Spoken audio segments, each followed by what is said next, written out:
Okay, we're in. And we're live, and everything's just dandy. Just drop a quick message to Ian.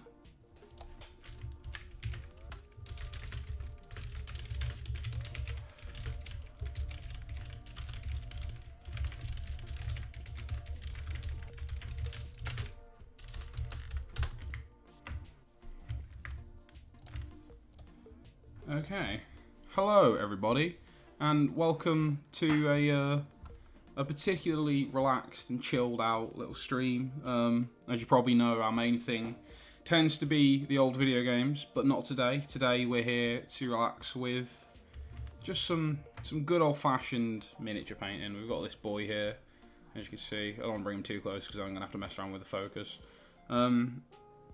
We're, relaxing. We're going to be some painting. We've got some music going. I'm currently using Pretzel, if you're familiar with it, as you can probably tell from the chat bot. But, if you've got any good recommendations for music that's on Pretzel, or any good sort of tracks, you let me know, because currently just running a chill sort of channel and chill station and just relaxing and painting.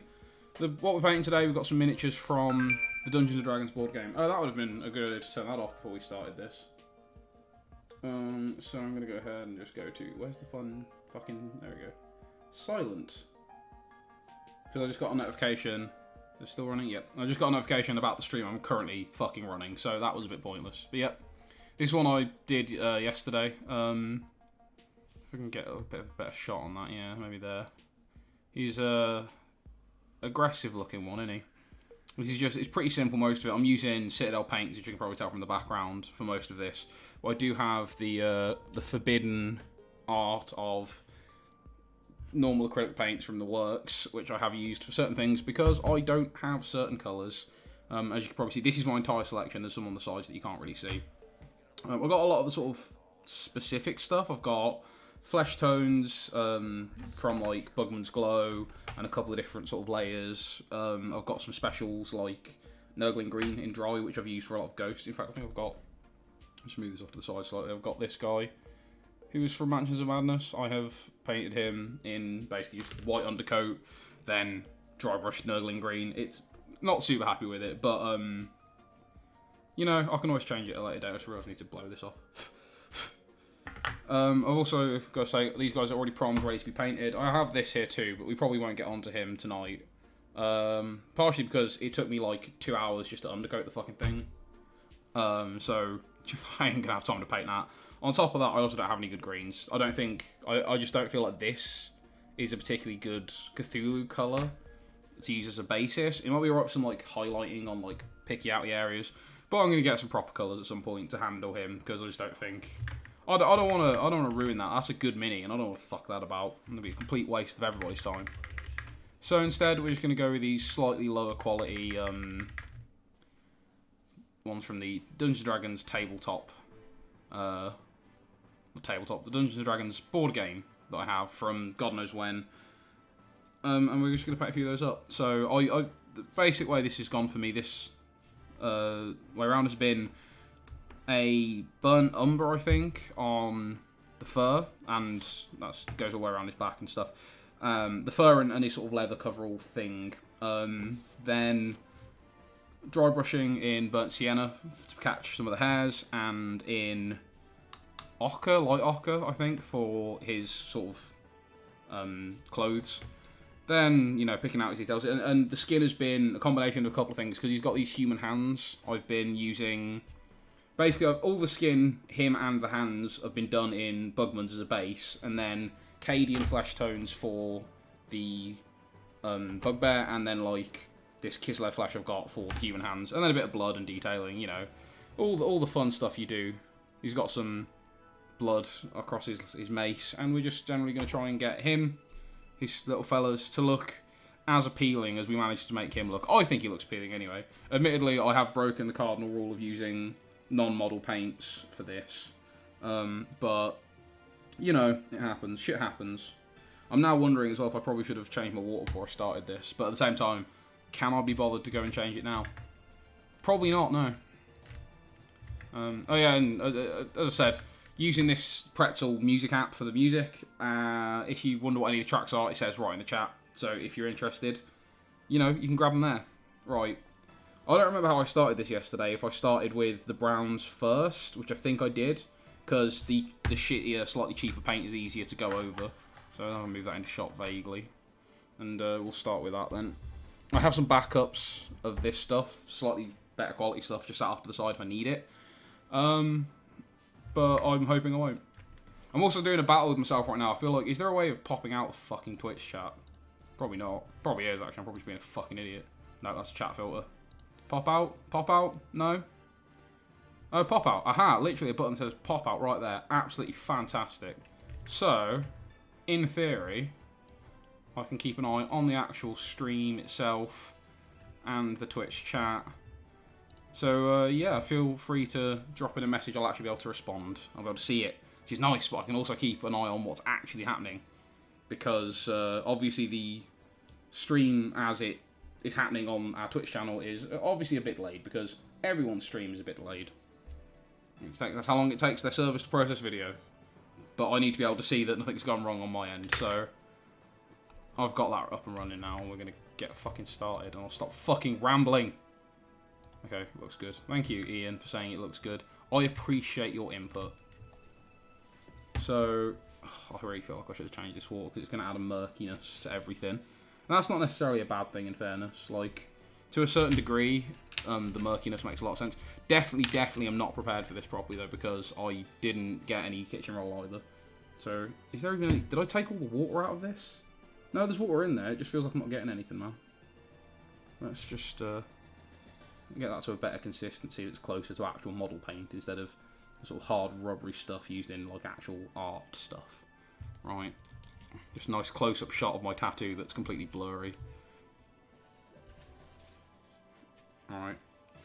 You know, I hate to do this so early on in the stream. I hate to ruin the magic for everybody, but I am going to quickly go and solve my water and kitchen roll issues, because these are filth. Complete filth. Oh, and I can't work with that. I'll be right back. This is great. This is a great start to everything. Sorry, everybody. Be right back. Enjoy the music and, I guess, this entirely unpainted bugbear. Right. The water jug.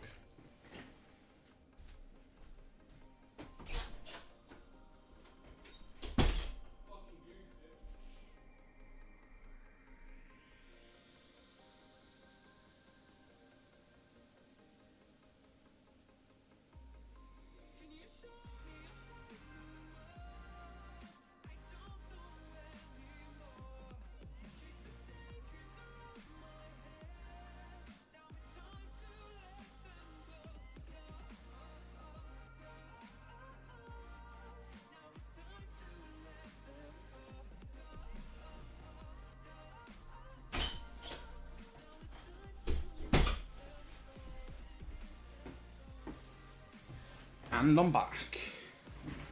Boop. Right. Got the kitchen roll, got the water that I needed. So now we can get on with this shit. We're going to need this for dry brushing at some point, certainly, and also just cleaning off brushes.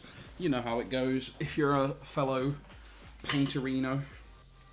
I'm hoping this goes well, because it'd be nice to be able to do this a bit more regularly. I've experimented a little on my personal Twitch channel and on my YouTube channel with sort of painting videos, but this will be the first time I've actually done it justice. Oh, also, if this water still looks dirty, it's because the thing I use to store my water is encrusted with different paint colours, so they've all become a sort of horrible massy grey, and I don't change it often enough, honestly. So I need to get some white spirits at some point and properly clean that out, but for now, I ain't gonna bother.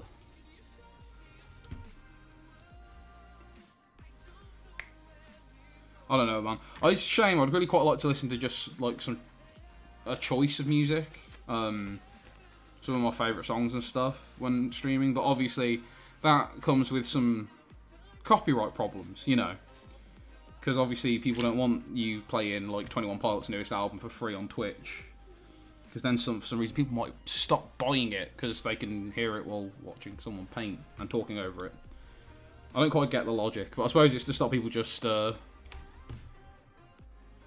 like streaming music. Not that it appears to have worked on like YouTube or whatever. Like DMCA's be damned, people still fucking stream like episodes of Family Guy 24 hours straight. But you know, this is just hopefully going to be a successful little adventure. As I say, these miniatures were from one of the editions of the Dungeons & Dragons sort of board game, which I assume was kind of an attempt to, you know, bridge the gap, kind of like Dragonstrike was, between sort of board gamers and people who want to get into D&D. Although the biggest barrier for people who want to get into D&D is actually nothing to do with learning how to play or, you know, being put off by any sort of advanced rule sets or anything like that. It's just because it's unless you have a bunch of friends who are playing D&D, it's difficult. You have to get your friends into D&D to be able to get yourself into D&D. And I don't see how making a board game version of that would help. If you have friends who are willing to play a board game, they'd probably be willing to at least give D&D a go, you know what I mean?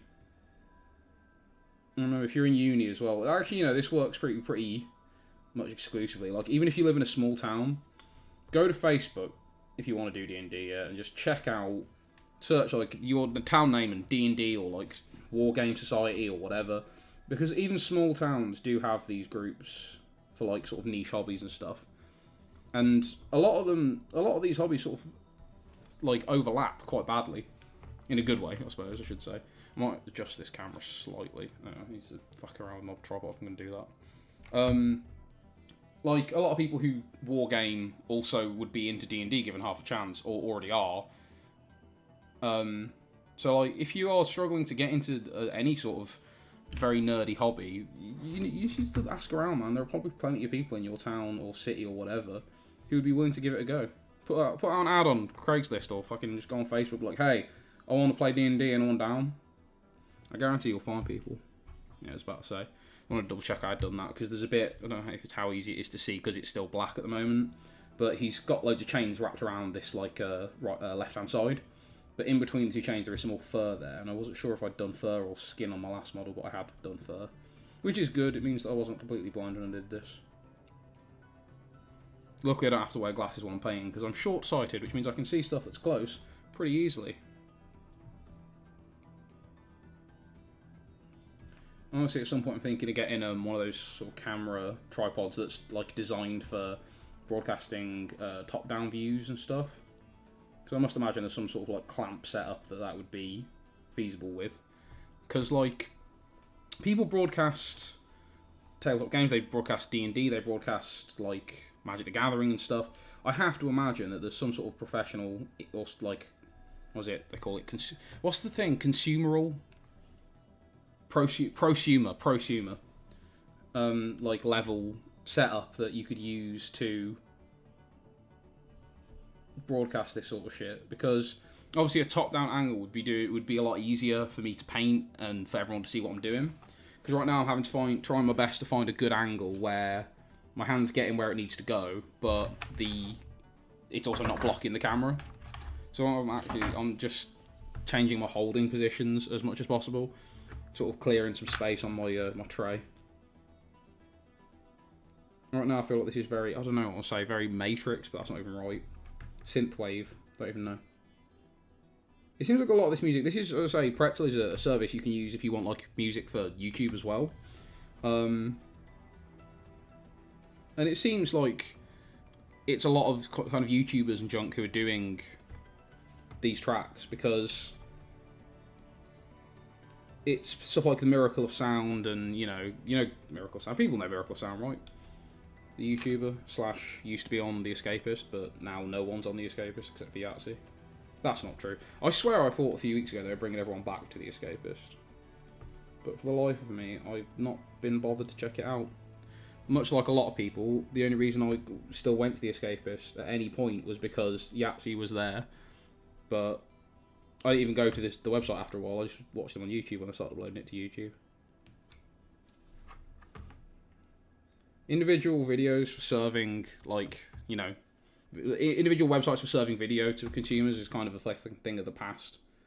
No one wants that when it's much easier to, you know, you have this platform that's like designed for it. It has its drawbacks, especially from like a content creator standpoint, but from a consumer standpoint, YouTube is definitely the way to go to reach a nice wide audience and everything. Fuck me. My ear holes thing's falling out. It's Giphy by Chipzel. Yeah, as I said, I was considering trying out some of the other channels on this service. Like they have Chiptunes and they have, well, Chiptunes got like EDM and fucking rock music, whatever. But it didn't seem right to go for something that was like boppy, you know. When essentially what you're seeing is a guy painting. Like, no one's watching this getting ready for a night out. Especially not since it's 8:44 on a fucking Sunday. I certainly hope no one's getting ready to go out. This is a terrible time to be going out, everybody. And again, also, stereotypically, the kind of people who are interested in watching a guy paint D&D figurines, probably not the kind of people who are going out all that much. That's a stereotype. It's not a good stereotype either. I shouldn't be feeding into that. I mean, fuck it, I played D&D when I was a kid. I still went out plenty at the age of 18 and stuff. I like to take responsibility for some of the D&D groups in this town, despite the fact that I'm not in any of them anymore. Because when I was little, I had a book series called Advanced Fighting Fantasy by Ian Livingstone and Steve Jackson, the British one, not the American one.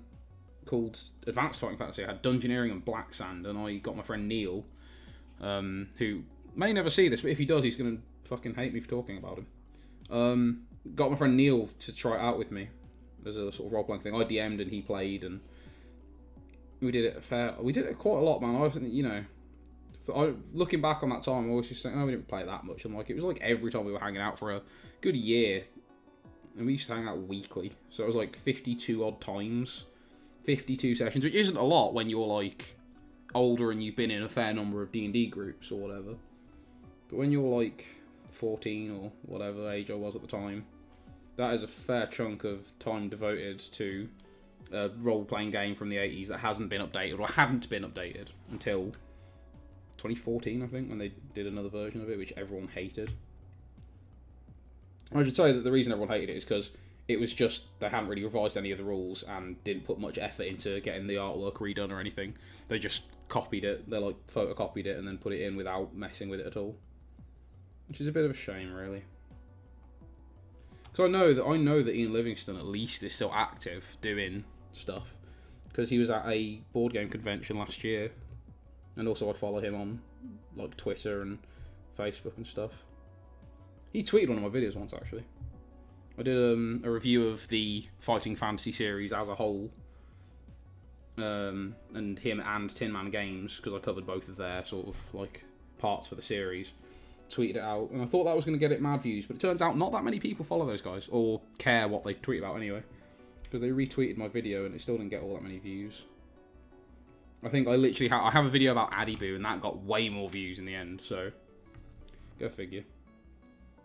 And yeah, On Game Respawn, one of our like second or third most popular video is my review of the PC report of Warlock of Far Top Mountain. I was disappointed they didn't continue that. I assumed when they did the Warlock of Far Top Mountain, being the first book in the Fighting Fantasy Choose Your Own Adventure book series, that they would continue and do like some of the other ones. But I think they did like in the same style, but they didn't. They did like Forest of Death. Is it Forest of Death? Fuck, Death Trap Dungeon? I don't remember. The Forest one. Forest of Doom. Forest of something or other. They did that, but like in a completely different style. And then they haven't done anything else since. And I'm kind of disappointed by that, because other than some issues with translating the book to a computer game, which were, you know, not the best. I just realised that's why everything looks so weird. There we fucking go. My fucking painting light was set to the wrong bloody fucking thing. I was like, I can't see everything very well here. I'm like, that's why. That's much better. I can actually see every little bit of detail on him now. And you on camera can actually see where I've painted. It does mean that my face is glowing slightly, but that's fine. But yeah, like I assumed that they'd continue that style. It was quite cool. It had, if you haven't tried it, it's got like actual miniatures and stuff, and like those really like quite expensive but high scale sort of dungeon building parts. You get little like plastic walls and floors and everything, doorways and shit, and you can make like a really top notch looking sort of modular dungeon. It had like all that sort of stuff in it. It was really interesting blend of like D&D sort of style tabletop stuff and a choose your own adventure novel, but like with RPG combat in it and stuff. It was excellent, despite some like minor issues to do with the ending.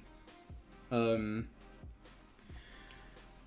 I was really hoping that they'd continue the series on and, you know, keep it up, because there's some other really extraordinarily good game books in that series, like the one sci-fi one they did, which was, I want to say Starship Trooper, but that's that movie that's really good. I don't remember what it's called, but the sci-fi one, the main sci-fi one is the only one that I've actually played that's sci-fi. That would have made a fucking excellent game like that. Although the miniatures might have been a bit harder to do in that style, I guess, if you're gonna... Oh, fuck me. I need to pull my actual map forward a little bit if I'm gonna do that. There you go.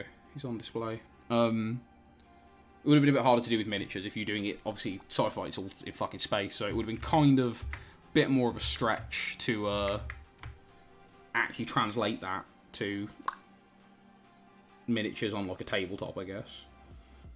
Although, I don't know, I mean, you could have just done literally, like, say the tabletop is that sort of very classic sort of galaxy-style, nebula-style, black with like lots of like purples and blues and greens, and then little flecks of white on it, and then you just do the decoration. You know, I was saying it would have been totally doable at the time. But regardless, they got to do what they got to do, and instead they made a sort of relatively decent mobile port of pretty much like a huge chunk of the collection of the sort of updated Choose Your Own Adventure stuff, which, you know, is nice and all, but not quite the classics that I was hoping for. Gotta be careful on his face. This thing you might be able to tell about this one is that he's actually got a kind of beard thing going on around there. And as you might see, I'm just painting that in skin tone here. Reason being is that I kind of want to be able to tell that the skin underneath that, it's a beard, not like hair. So it's not quite as thick, at least in the humans, and I don't know why I would assume that would be the same in a bugbear. But I just want to make sure that that's underneath so that I can catch a little bit of it when I'm adding that sort of fur tone later on.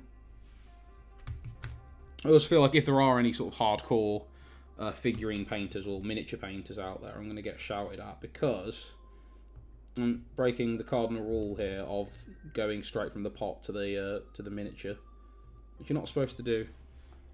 You're supposed to use a palette, which I do have right there, but I'm just refusing to do so. Because I don't want to. Because this saves you paint. I know that there's other ways, there's like wet palettes. And I do plan on making one at some point soon.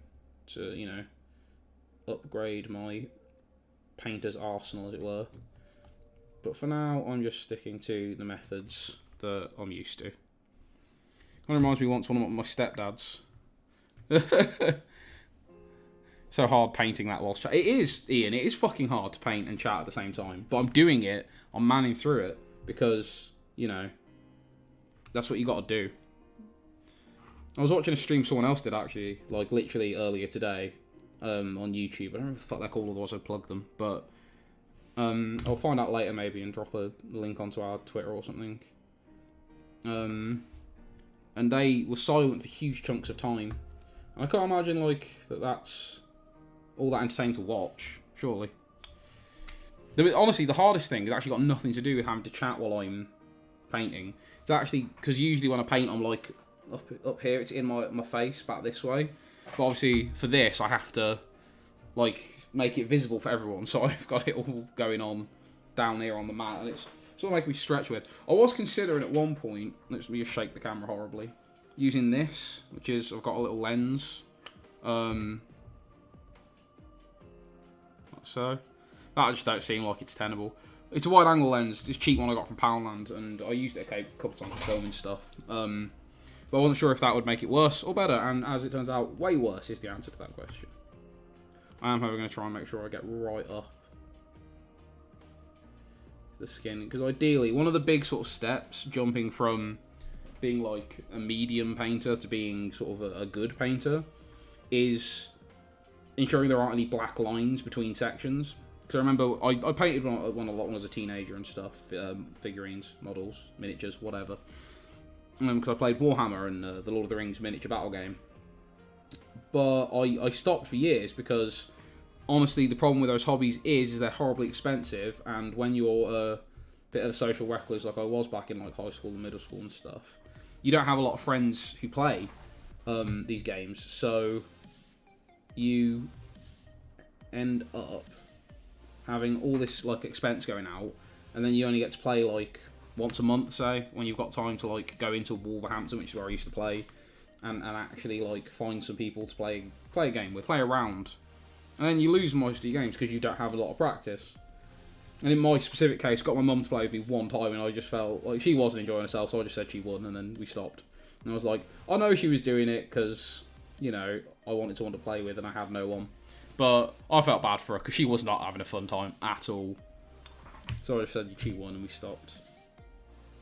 But yeah, when I was getting back into it, some of the first models I did were for Mice and Mystics, and the big thing that I noticed about them was that there was these black lines between each segment. So like I would do, say, the white tunic on the sort of clericy healery one. But there'd be big black lines between her tunic and like where her wrists came out of the clothes. And it was like, it looked, in a way, it looked kind of stylistic, but really it was just, I wasn't really getting right up to the edges, because I think I was also using, like, not a proper paintbrush. Like, at the time, I wasn't using a proper paintbrush or proper paints. I eventually ordered, like, this brush, which I'm still now using off of eBay for, like, 99 pence.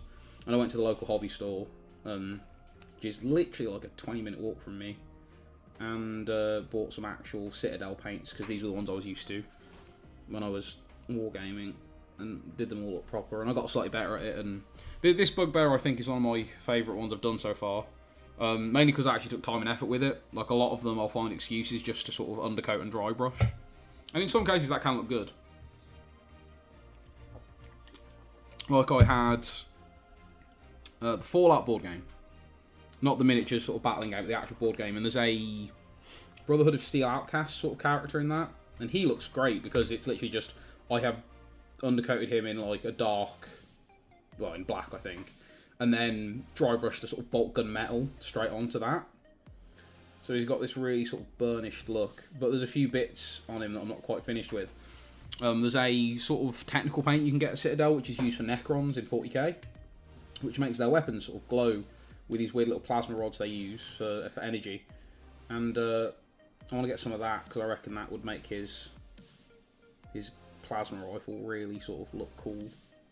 But until then, he's just sitting in my special box, waiting for the day when he can be finally completed. Oof. Woo! This could be a fun fucking evening, this. It's actually quite a zen activity. This music's supposed to be chilled as well, but it's got a lot of sort of bass and click to it and stuff, which I wasn't expecting. I might swap up the playlist. If anyone's got any recommendations, as I say, just hit me up, because I could probably do with some good recommendations there. On like a good channel, because it gives you the option of making a playlist with Pretzel, but I don't know what songs are on there, and I'm like, I search for songs I know, and I'm like, that's useless. There has to be a browse mode or something, but there's not, at least not as far as I can tell.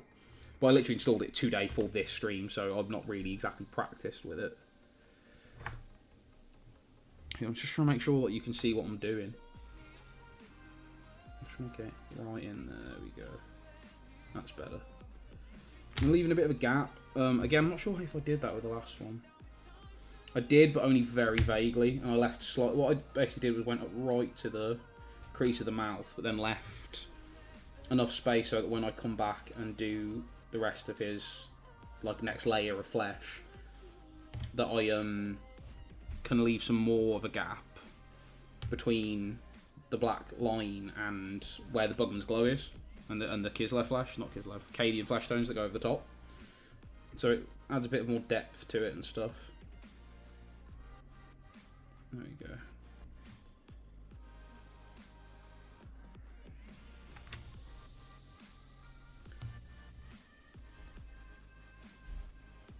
I was thinking about this a lot today.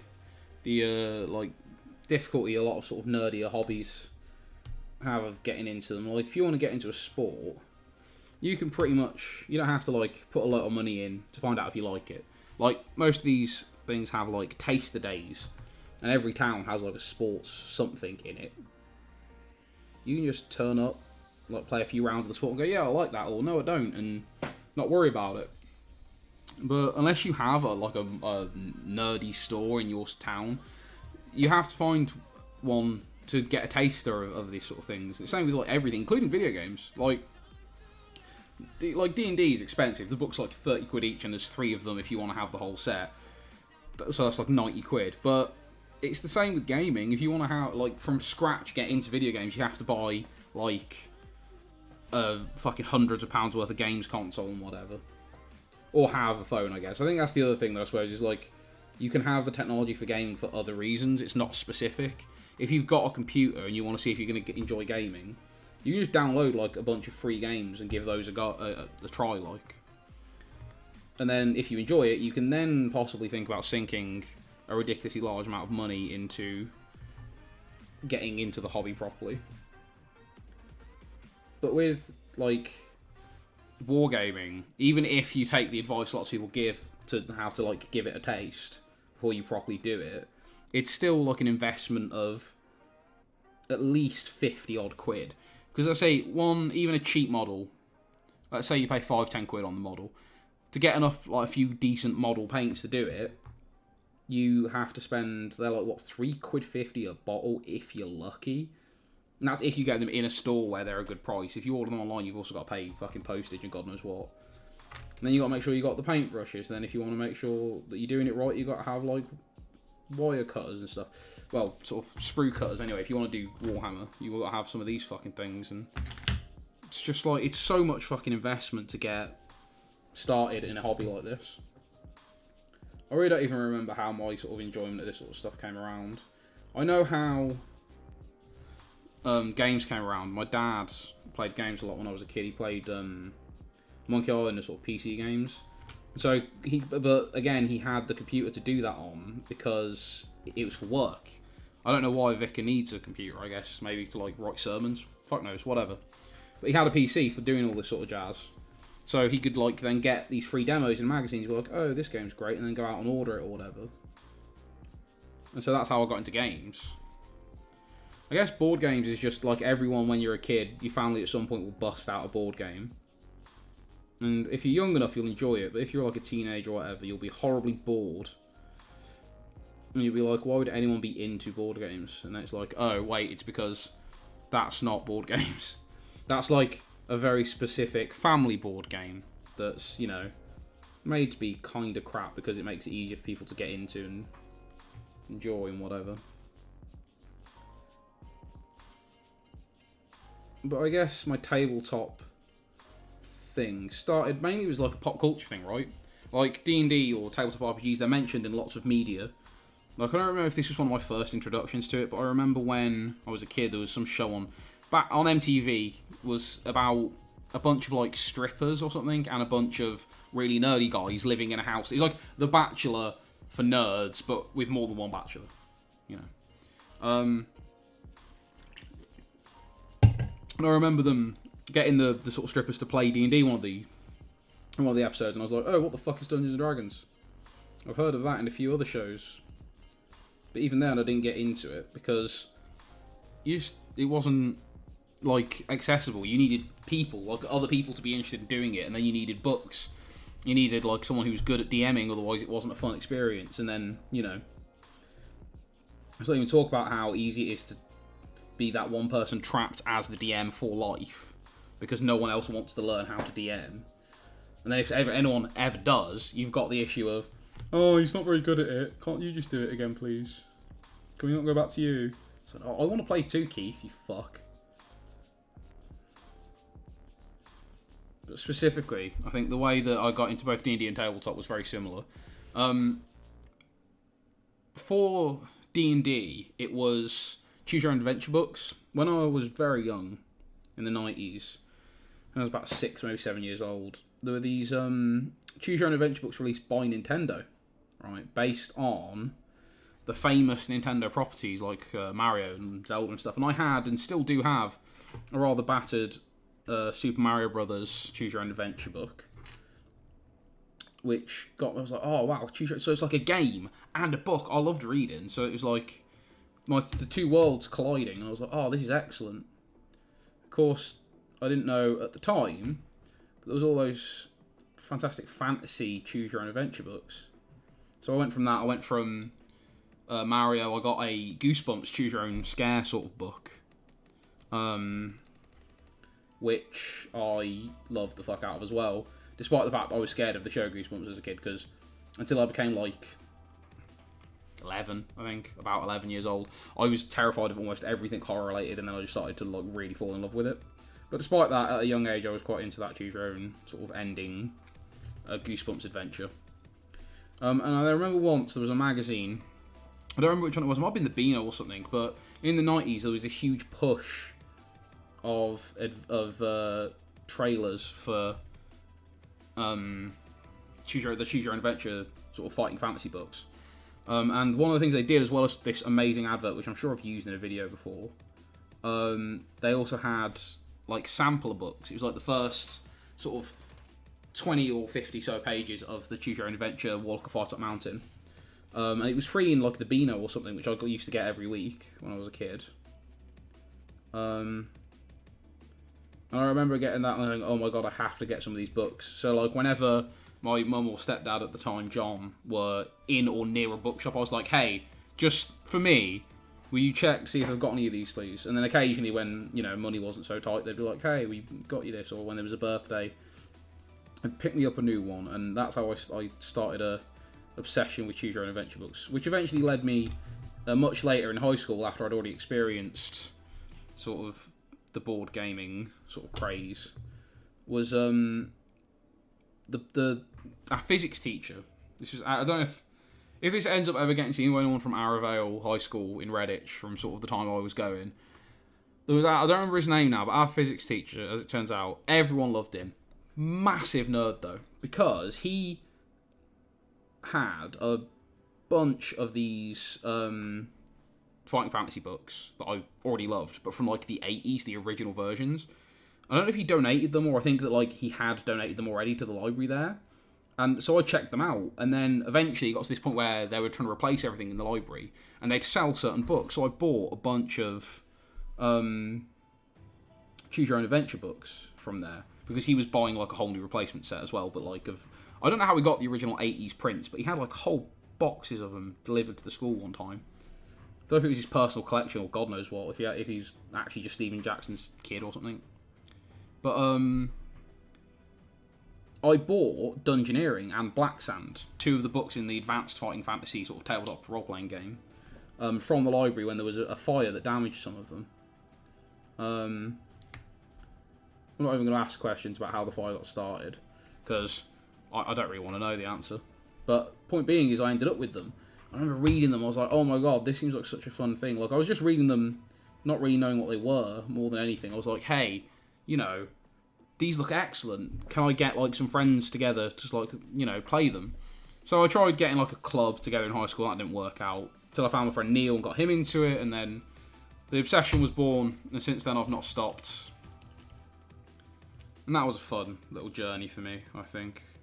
And then obviously once that happened, I got Neil into these Advanced Fighting Fantasy, and then he went out and bought actual Dungeons and Dragons and got playing with like a little group, and so I bought some books, and I don't think I actually had a proper group. I had like small sort of like one-off sessions here or there, but I didn't get a proper Dungeons and Dragons group together until many years later when I was in uni by that point, and I was in an anime club, because look at me. And everyone from the anime club was like, hey, anyone want to try D&D? It was like, I can probably DM. And I was like, yeah, I can DM. I actually do DM. I know the rules and the sort of hows and whys and all that sort of stuff. And I was like, oh, fucking fantastic. So we had a couple of groups of Dungeons and Dragons people, and we it was fun. It was a good time.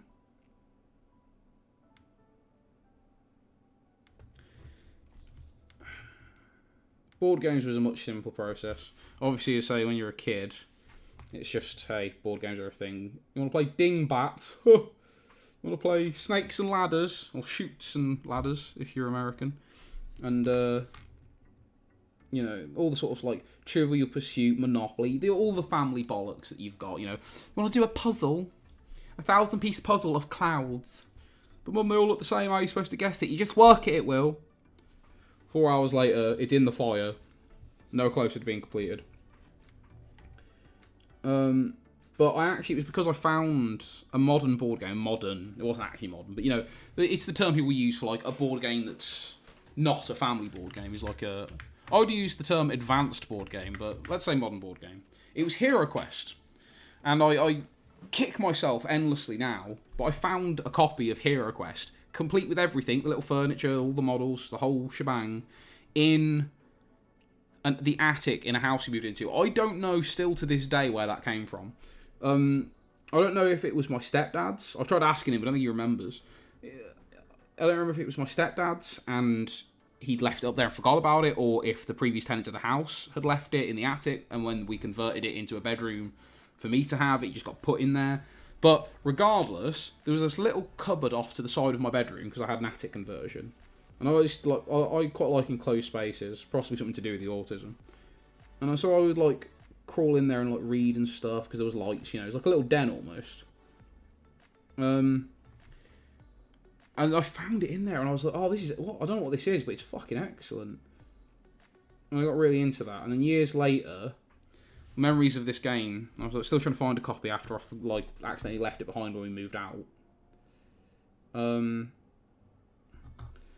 I tried to find like basically a running copy of it, like a new copy of it, which, as you may know now, fucking impossible. Unless you want to pay like upwards of 70 quid for a copy of it, you cannot get Hero Quest. I have fucking tried, and I'm not rich enough to be dropping 80 quid on Hero Quest.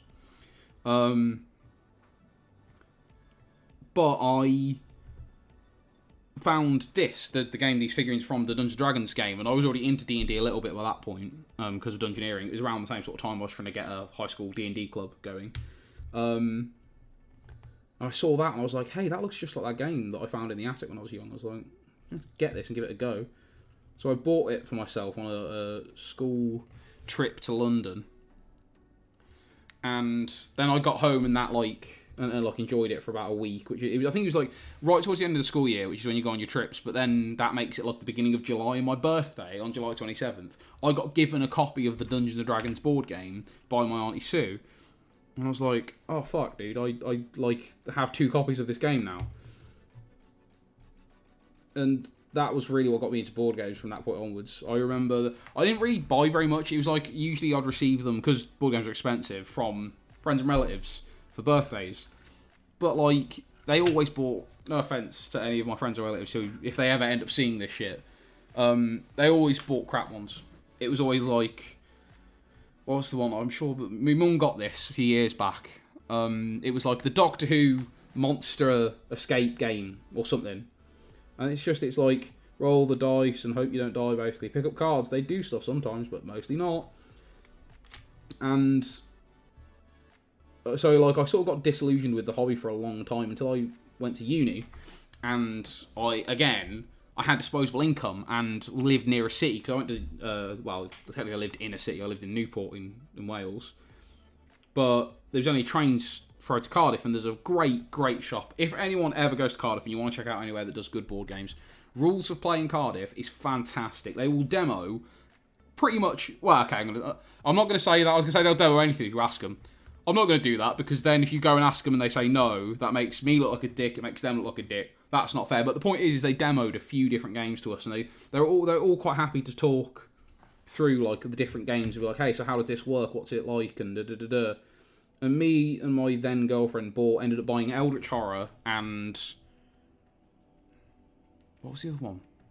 We got a friend of ours, Beth and Matt, friends of ours, bought Incognito, which is this great little sort of Venusian spy game. That was great. What was the other game? Oh, the Robinson Crusoe game, which they all hated, but I fucking loved. I don't get why they didn't like it. I like sort of, resource management games. But I bought Eldritch Horror, and I was like, oh my god, this is fantastic. It takes just as long as Monopoly to play, but it's just so much better. It's like a 4-hour fucking experience, mate. With RPG elements, the whole fucking shebang. That's a good point. I just realised I could probably make this a ton easier on myself by extending the height of my chair so I'm sat above and I can sort of There you go. But from then, it just became more of an obsession. I got Eldritch Horror, we got Netrunner, we got Mansions of Madness. That was more recent though. But you know, I started looking out for these games more often when I realised how good board games could be. You know, and yet to this day, I still don't know what happened to that copy of Hero Quest, or actually to the second copy of the D&D board game I owned, because like I don't know where that went for shit. I know I had 2 copies of it at one point. I also remember blue tacking all of the figurines onto my roof, well, ceiling, in my bedroom, and being like, it's upside down army. Did I paint that in there? Kind of? Not really. I was wondering. There's sort of, I don't know if you can see this, there's like a little crease sort of in there between the skin and the sort of the thing he's wearing underneath. And I don't appear to have painted it in the other model I did. But at the same time, it's quite noticeable when it's in this sort of like half-finished state. But I'm assuming that in the finished version, it's probably a lot less noticeable. It looks kind of like it has been painted, because I'm guessing because I got my brush in there to do the chain that's sort of hidden, that I probably might have just dusted a bit of sort of bolt gun metal over it or something. So, woo! Alright, let's see how we're doing on this. Have I missed... Well, he's got other than his hands, obviously. So make sure I've got all the little crevices done. I never know what to do with bits like this, where they've sculpted him holding, like, this mace, but they've left, like, no gap there. So it just looks like he's got a really weirdly shaped handle on his mace. With this one, I literally just painted it brown. So I can't think of anything else to do. Just leave... That's a good tip on some models that are moulded like this in a single piece, because it's cheaper, which happens a lot with board games. It's also easier to construct, because, like, Games Workshop look a lot better when they're done, but you have to spend, like, 4 hours putting them all together. But in the really dark recesses like this, I would really seriously recommend that you just leave those black. Hang on, I just realised I keep knocking the light with my hat, so I'm going to swap. Backwards hat, artist time. If you just leave those bits unpainted, it looks like he's kind of... Those are just shadowy patches. I think that works out better in most cases than trying to paint bits that don't quite fit. Because, like, trying to transition from whatever, like, crook of his arm colour I was going to have used to the handle colour would have just made it look really weird. I don't think I could have done that very well at all. I don't think it's doable in a way that looks convincing. So I would highly recommend that you don't even bother. Let's see then. I actually feel like there's probably some bits between bits. I guess I'm going to have to wash off the paint on my brush and reapply, because I need to get a really thin, small amount of paint. Oh yeah, also, just disclaimer, don't do what I do and put the brushes in your mouth. I mean, this is acrylic paint. It's probably not, it's definitely not fucking fit for human consumption. But I want to get a good point on my brush, you know what I'm saying? I get most of the acrylic off on the fucking towel anyway. I might have to buy a new brush soon. I reckon this is starting to go. But I have had it for a while, and I've painted a considerably large amount of figurines. Even some Tau from Warhammer 40k, because a friend of mine, Lee, got me back into that again recently. He was selling... He bought... Basically, he had a bit of an issue where he'd overbought, and he'd spent a load of money on an army he was never going to use, in this case, the Start Collecting Tau set. And I had said about wanting to play Warhammer again. And he was like, well, you know, this set, which is like 50 quid, and so if you got 30 quid one of these days, you can buy it off me if you want. And I did. I managed to get 30 quid together. I did some work for my mum or something, I think, and bought it off him. So I actually have like a small-ish army of Tau, which I've started painting. Haven't played with it yet, but that was never, like, honestly, that was never my obsession when I was a kid. It was always the painting. I really wish that I'd kept my figurines in better condition, because I lost, like, all of them. I don't know where they went, if they got chucked or lost or stolen or sold or something. But I used to have, when I was with, like, miniature gaming, was, I got the magazine subscription for Lord of the Rings, because I was super into Lord of the Rings. When that first came out, the sort of Games Workshop miniatures game, Lord of the Rings, and it came with, like, you started out when you got the elves, and then you got a unit of goblins, and you could fight those two off, and then you got an Aragorn, and like a Gimli, and Sauron, and Gandalf, and you got all these little figurines, and I had spent like 50 quid on a carry case with foam from all, and then, fuck knows where they've gone. I had them for years, even into like my mum's current house, which is years and years and years after I actually stopped painting. I still have them all, but they're all gone. I still remember that. It was always a bit of a baffling thing, and I wonder about this. There was the Games Workshop store, which used to be in Wolverhampton, which I don't believe is there anymore. They had one of the guys there. I was like, "Hey, I'm interested in collecting Tau for 40k," and the guy just said to me, "Look around you. What is everyone playing in here?" I was like, "Lord of the Rings." He's like, "Just stick with that then." I'm like, you work for Games Workshop. Surely you want me to spend more money at your store and for Games Workshop. I mean, obviously it won't directly benefit him, but I can't imagine that they'd have all been happy with him turning me away from the fucking 40k. I'm like, but I want to... It's not what I asked, dick. I just want to fucking get some Tau. I want to fucking collect these cool-looking weird alien blokes. But he's like, no, Lord of the Rings. Everyone's playing Lord of the Rings. That's what everyone's here for. I'm like, yeah... That was clearly quite a fad. I'm assuming the reason they did that, the magazine subscription and in general the Lord of the Rings miniature game, was so that people would move on to 40k at some point, you know, or at least onto Fantasy Warhammer. Well, that was still a thing. May it rest in bloody pieces. Always baffled me, that one did, even as a kid. I'm like, dude. I mean, I know you don't work on commission, but come on. Surely just take pride in the hobby that you, like, represent, you know? But no. He didn't.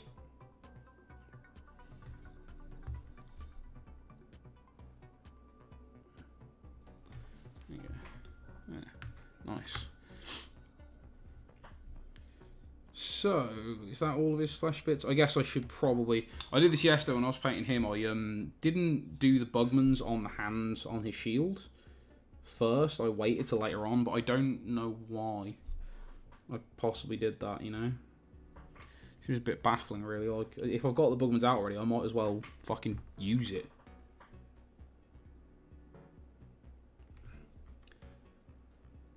Oh, fucking hell. What's that now?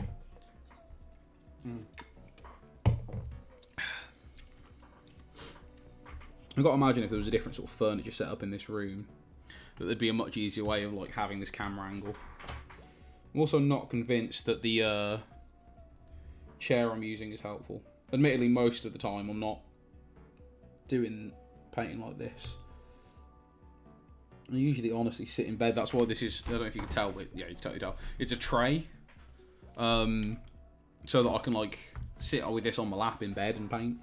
Because I'm a lazy fucker. And that's like the best conceivable way of being lazy, watching sort of like Fringe and stuff while I paint. And I just realised I also should probably keep an eye on the time at some point, because unlike when I'm actually playing a video game and streaming, I'm not really paying too much attention to the time, and it's actually nearly, it's been 50 minutes, holy fuck. It's 53 minutes and 30 seconds I've been streaming for, and I didn't even notice. Probably going to call this quits about an hour. So I didn't even I got like literally not even the flesh tones, the base coat flesh tones finished. Painting takes a long time, especially if you're doing it carefully. Although I imagine that this, you might be thinking, how did you get that other one to look so good? Because this has been complete crap. So, well, I'll tell you, it's not easy trying to paint while also talk and be mindful of my camera angles. So, you know. If you've enjoyed this little bit of relaxed entertainment, you should let us know. Drop a message into the chat, you know, follow us. Go and check us out on Twitter, tweet us, say, hey, do more of that, please, because, you know, otherwise how are we supposed to know? So please, really do, if you enjoyed our shit, you let us know, because that means we're going to make more of it. If no one says anything, we're not going to. Because we think no one likes it. Having said that, that hasn't stopped us streaming altogether, I suppose, is it?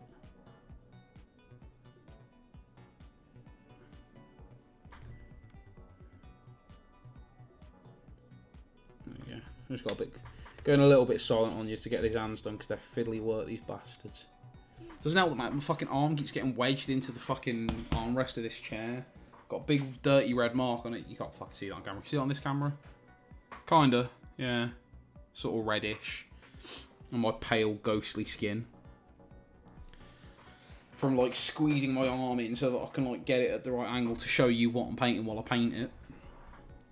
You know, before we do this next time, I'm going to figure out a good way of like painting of doing this. I'm going to look into a sort of desk clamp stand for a phone so that I can like direct face down, and then I can actually just sort of like creak over it and, you know, properly get in on the details and stuff. Because this is not only rendering one of these paint jobs a little bit less than the quality level I'd like it to be, but on top of that is also giving my back chip. He said, sounding like the old man he was inside.